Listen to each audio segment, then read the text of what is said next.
Once the plugin is set, a small green widget appears on your website. A student can ask question by first clicking on the link New Question and then at the place he desires to show question widget.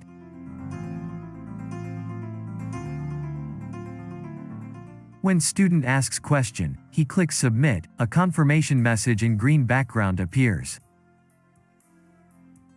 The said question automatically recorded to a table of questions for admin and related instructor.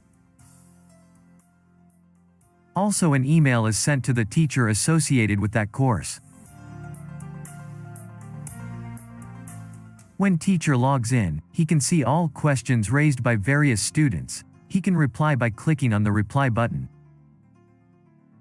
Note that, if the teacher wants to allow more conversation from that student, he can enable the next conversation allowed option.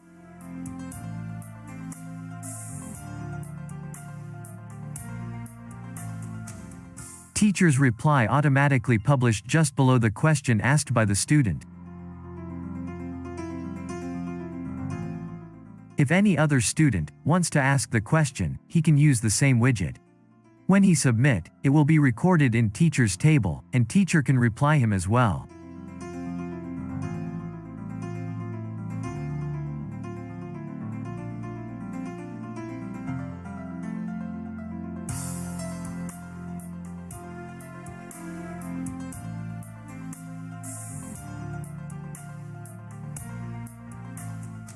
The question and answer will be listed in the same widget. If admin allows private note, then a small widget for selecting private note will appear on the bottom left of the widget. The user can write a note, tick the private and submit. This will be saved in his table of questions. At any point, a student can see his past questions and private notes record by clicking Past Question link on front widget.